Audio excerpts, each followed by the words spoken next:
Good morning, everyone. Welcome, welcome, welcome to another beautiful day of the Daily Antidote of Song.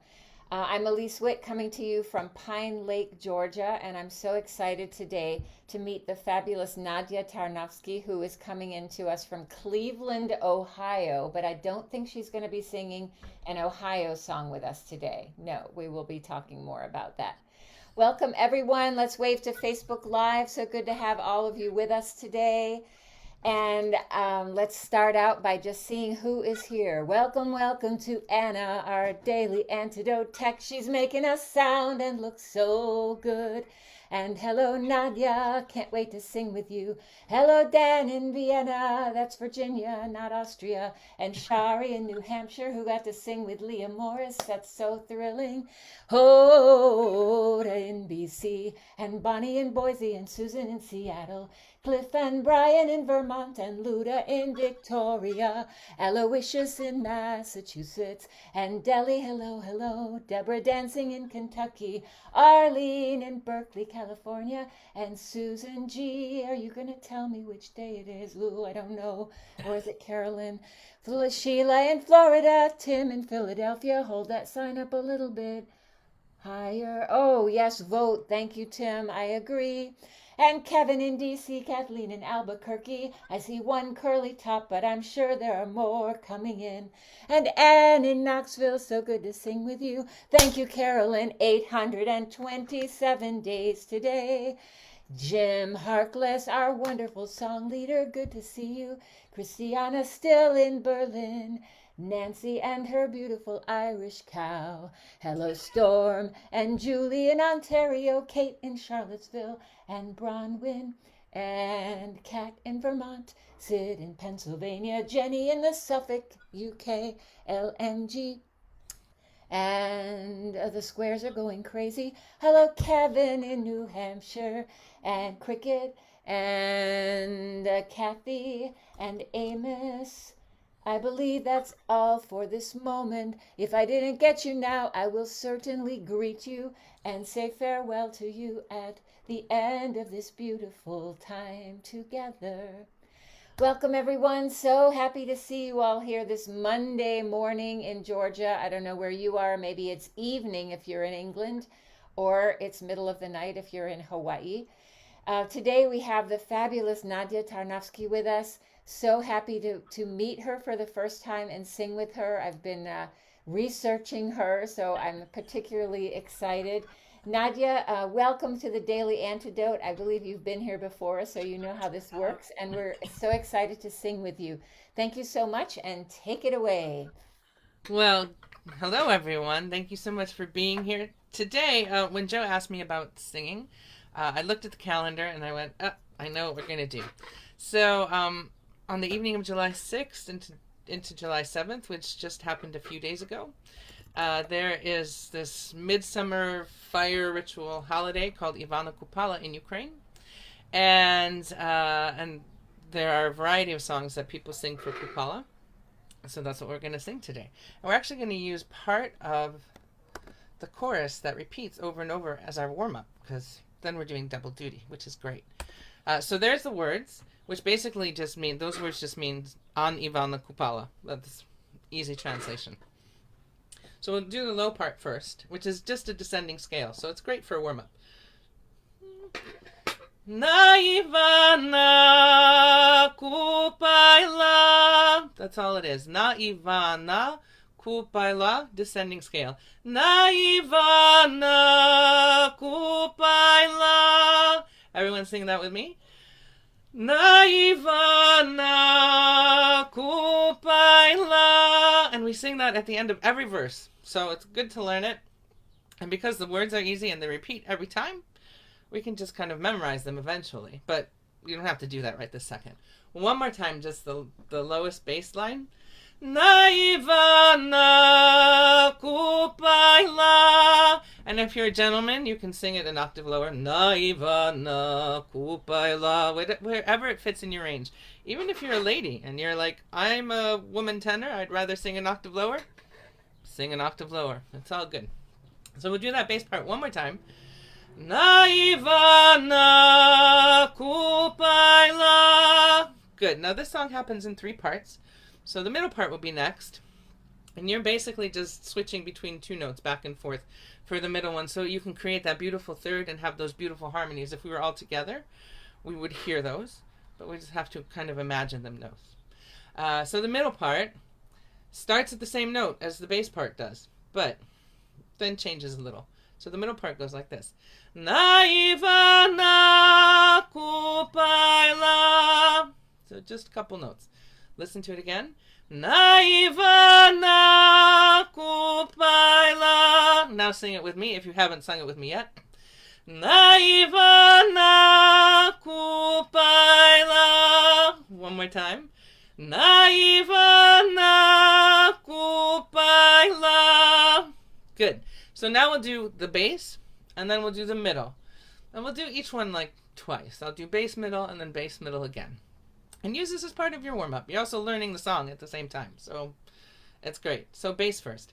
Ivana Kupayla. Middle. Ivana Kupayla. One more time the bass, just the descending line. Ivana Kupayla. Middle. Ivana Kupayla. Fantastic. I'm sure you're doing great. Now we do the top part. It's very exciting. We start on the same note. Ivana Kupayla. So we kind of just jump around those 2 notes, and then we go for the top of the mountain. Ivana Kupayla. Sing that with me. Ivana Kupayla. We'll do it one more time. Ivana Kupayla. And then this is also something else that happens at the end usually, but it's also a great vocal warm-up, is that they do like a little siren. So it'll sound like this. Ivana Kupayla. Like that. Doing sirens is a great vocal warm-up. If you're like stuck in traffic and then you show up wherever you need to be and you need to sing in 5 minutes, just do a bunch of woo, woo, just to kind of warm up your voice, because it goes through your whole range and it keeps you vocally healthy, which is super important. So we'll do that top part one more time with the little siren at the end, which in Ukraine they called hukanya, because usually they do it on hu, first of all. That's the syllable. Here they do it on e, for whatever reason. But really that hukanya is so important because this is a seasonal song. You would only sing it for Ivana Kupala. You would only sing it in the summer. And so when you have seasonal songs like that, spring songs are also similar and also have hukanya in them. Wedding songs actually have hukanya in them as well. And these summer songs, and there are a couple other varieties of songs that have that. But what it really does is it sends your voice to the heavens, and it wakes up whatever spirits are in the heavens, because you want them as part of this ritual. You want them as part of Ivana Kupala. You want them as part of the spring rituals. You want them to show up for the wedding and bless the wedding. And so that is really throwing your voice up to the sky and like, hey, wake up there. We have something important happening down here. So come and join us. So we do that top part again, probably 2 times, with that little whoo at the end to help warm ourselves up. So here's the top part. Ivana Kupayla. Woo! And it feels good too. All right, one more time, the top part.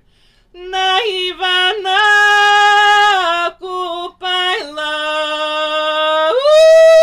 Woo! And, okay, so now to finish our warm-up, we're going to do all 3 of those parts. The words are still the same. Ivana Kupayla, that never changes. We'll do the bass one, the middle one, the top one, and after the top one, we'll do the who. So we'll only do the who 1 time. But we'll do each of those parts, and then we'll go into the rest of the song. But this part of the song, we sing for every verse, so it's good to learn it first. All right, from the bass. Ivana is the first one. Ivana Kupayla. Now we do the middle. Ivana Kupayla. And now we do the top. Na Ivana Kupayla. Woo! Beautiful. One more time. All those parts, and then we'll get to how do we get into this. One more time, bass. Na Ivana Kupayla. Middle. Na Ivana Kupayla. Top. Na Ivana Kupayla. Yee! Fantastic. All right, now there's a verse that starts this, and I'm going to stick it in the chat for you. So here's the first verse with a little translation, because people always ask about the translations. So there it is. So let's do the words first. Some of these words you've already sung, which is even better. So the first line, Oy na Ivana na Kupayla, which basically means on Ivana, on Kupala, which we've already sung. So say that with me. Oy na Ivana na Kupayla. Now we have some interesting ones. The next word, Pokupalas'ya, which basically means to take a bath. So say that word one more time. Pokupalas'ya. Good. And then lastovochka. So say that word with me. Lastovochka. And a lastovochka is a swallow. It's a little bird. So we'll say those two words together. Pokupalas'ya, lastovochka. Say those with me. Pokupalas'ya, lastovochka. And then there's the part we know. Na Ivana Kupayla, which we've just been singing as part of our warm-up, so we don't need to repeat those. So I'll sing those for you. I'll sing that opening melody for you, and then we'll break it up. So here's how it goes. Oy na Ivana na Kupayla, Pokupalas'ya, lastovochka. And then we go, Na Ivana Kupayla, which we already know, so I'm not going to review that. But we'll do that beginning part. Just the first line. Oy na Ivana na Kupayla. And you're allowed to hold that last note because this is a summer song, also because of the region that it's from. We like to hold those last notes until we run out of air. So usually you're looking at who's singing the top, and when they're like, we're cutting off, that's when you cut off. But if you have to cut off early because you've run out of breath, that's okay. That's why you have a bunch of people singing, because you can always back out and step back in. So here's that first line again. Oy na Ivana na Kupayla. And we hold that last note till whenever. So sing that with me. Oy na Ivana na Kupayla. One more time. Oy na Ivana na Kupayla. Good. And one more time just to help us remember. Oy na Ivana na Kupayla. Good. Now we go to the other one that has the two Pokupalas'ya, lastovochka, the 5-syllable word and the 4-syllable word. Pokupalas'ya, lastovochka. Listen to that one again. Pokupalas'ya, lastovochka. Now sing it with me. Pokupalas'ya, lastovochka. And sing it one more time. Pokupalas'ya, lastovochka. And then we'll be ready to go. On to the next part, which we've already sung. So what I'm going to do is sing both of those lines together. I'll sing it once so you can just hear it. The second time I'll sing it in the hopes that you'll be singing with me. And then we're going to go on to the refrain, which we used as our warm-up, the Na Ivana Kupayla. I'll probably sing the top part. So if you wanted to sing in harmony against me, you could sing one of the other parts while I'm singing the top part. That's always a nice thing to do on Zoom, because it gives you a sense of harmony singing, even though you're not in the same room with everybody. So I'll sing the first two lines once, then I'll sing them again and go into the chorus. And if nothing else, if you're totally lost on the first two lines, just jump in on the chorus and sing with me there. So you still get to sing. Here we go. Oy na Ivana na Kupayla, Pokupalas'ya, lastovochka. hear those first two lines again. If you're ready to sing with me, do it. If you want to listen one more time, listen. Oj na Ivana na Kupayla, Pokupalas'ya, lastovochka. Sing the chorus. Na Ivana Kupayla. Woo! Yay! Good. Now I'm being very wary of the time. So I wanted to talk to you just a little bit about this tradition because it's so cool. So this is a midsummer fire ritual. It's really back from pagan times. And so what would happen, as I'll quickly share my screen, is that girls would plait these beautiful wreaths. There's a photo of that. And if you watch the video that I have associated with this, they actually sing the song while they're plaiting these wreaths. And then these wreaths eventually end up looking quite large, and they end up looking like this. Let me open this photo up for you. Oh, open up. There it is. I need to minimize my screen so that it's easier to do all this sharing. But you see, they're rather large. And then what they would do is, in the background, you might see this little branch that is decorated with ribbons and flowers.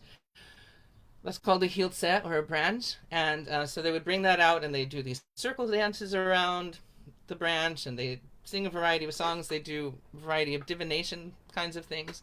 And one of the divination things that they do is they will eventually walk down to the river with those giant wreaths on their heads. And they will toss those wreaths into the water. And if somebody catches their wreath, that's the person that they're intended to be with. If their wreath drowns in the river and doesn't find a person, that means they won't get married that year. Or if that wreath just kind of floats away and nobody gets it, that also means they won't be partnered. So these are these kinds of divination rituals. And then in the evening, what would have happened during the day is, generally the boys do this.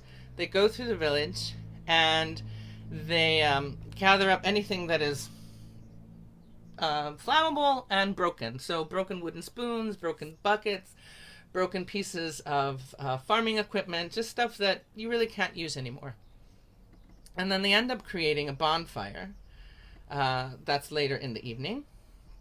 And then, like very many rituals that happen in the summertime, this fire, people will jump over it to kind of burn away whatever is not useful for them anymore. They'll hold hands with the person that they're partnered with, and they jump over together. And if they're able to hold hands while they jump over the fire, that means that their relationship's going to hold together. If their hands come apart as they're jumping, it means that there's going to be a breakup in their future. There's all these divination things, and it goes on like through the night. And like many pagan midsummer fire rituals, there's a little hanky-panky involved. We don't have to get into that. But, you have young people. It's late at night, and they're roaming around in the woods in the summer with a bonfire.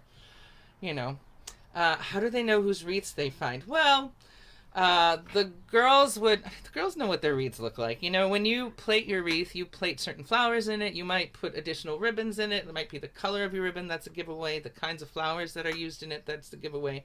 When you're plaiting your wreath, you want to plait it in such a way that you'd be able to recognize it, because you want to make sure you end up with the right partner. That's that's important. You don't want to end up with the wrong partner. And then one last thing that I want to show you is the part of Ukraine that this comes from, because I just love maps, and maps are important.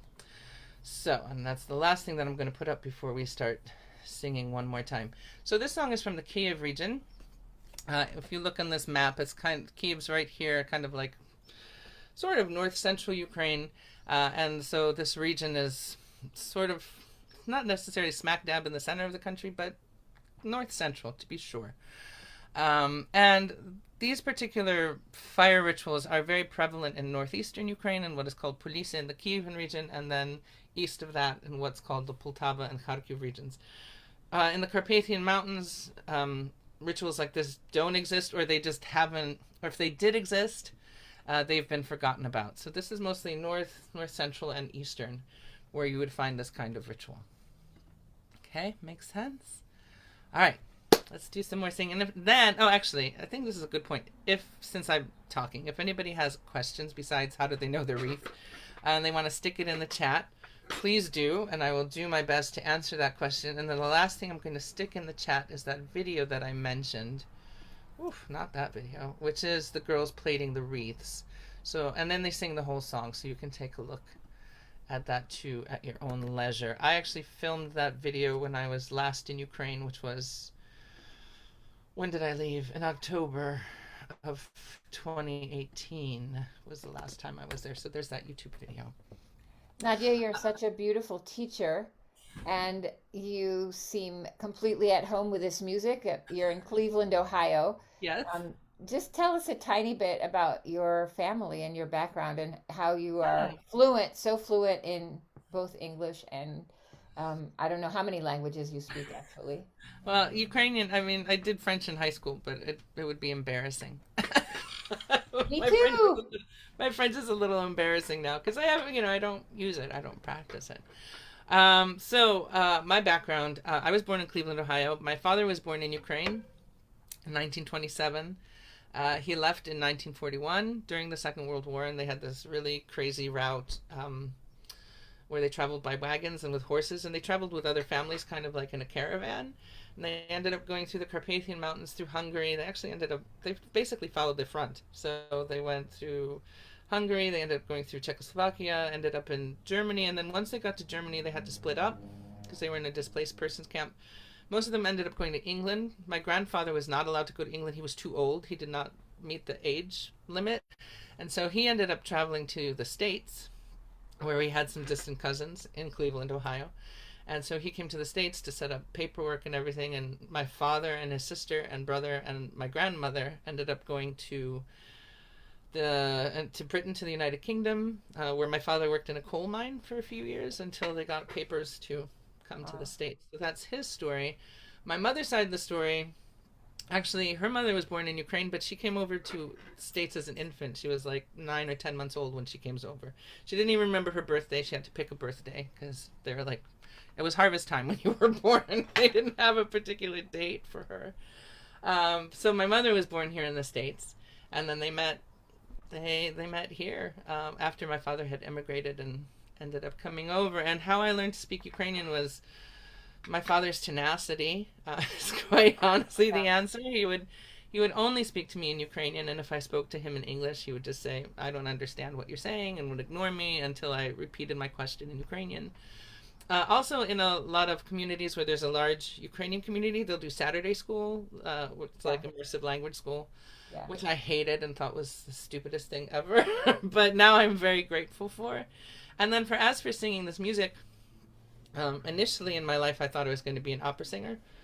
So I learned a lot about vocal technique and things like that. But then I heard these old ladies singing, and I was just like, yeah, I don't want to sing opera. I want to sing like these old ladies. And so that's what I did. And how do you sing like old ladies? You listen to old ladies sing and imitate them as best as you can for over and over, because that's how they learned how to do it. And then,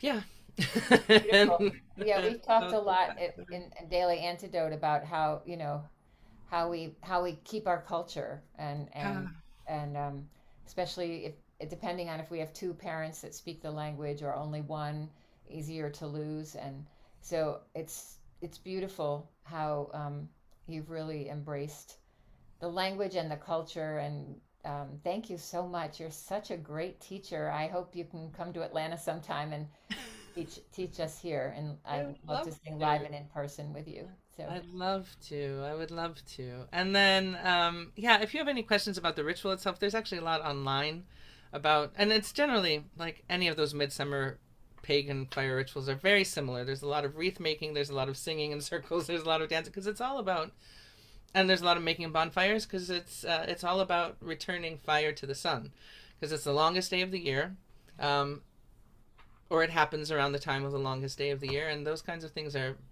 very, very important. Deborah wanted to know if only single women make wreaths. Yeah, because if you're married, you wouldn't be putting yourself out there for a partnership. I mean, if you were a widow, maybe, but even then, this ritual is mostly for young girls. It's a very young person kind of thing. Not that older women don't participate. They do. They'll sing the songs and all that, but the wreath making itself, Most times, traditionally, women would have their hair covered anyway if they were married, and that would put them out of take them out of the market, so Good. to Let's speak. sing again. Yes, absolutely. So we'll put those words one more time.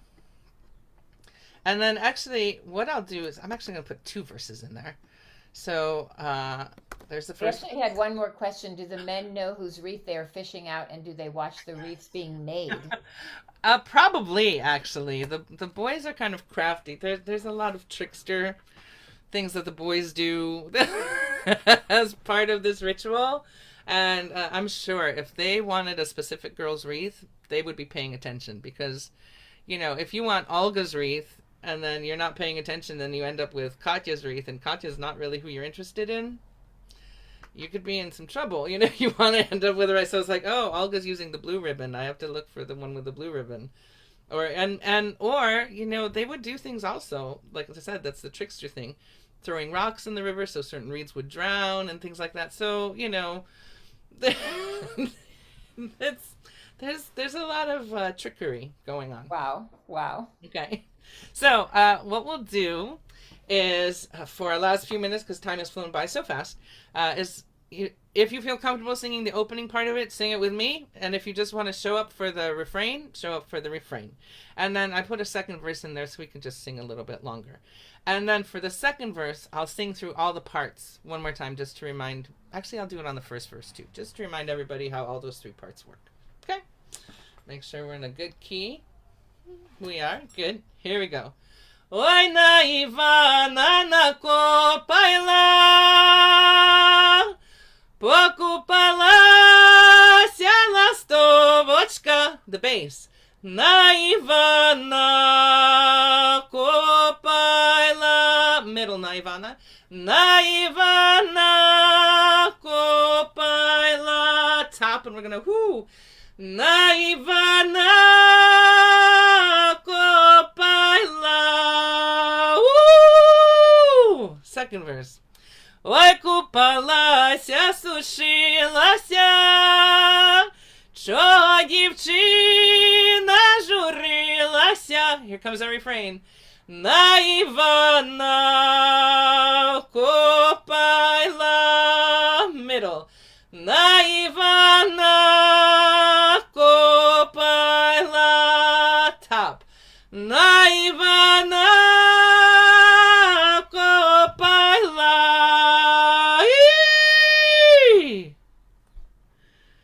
Yay, and you brought in your summer. Oh, yes, yes, yes, yes. Thank you so, so much. What a beautiful ritual.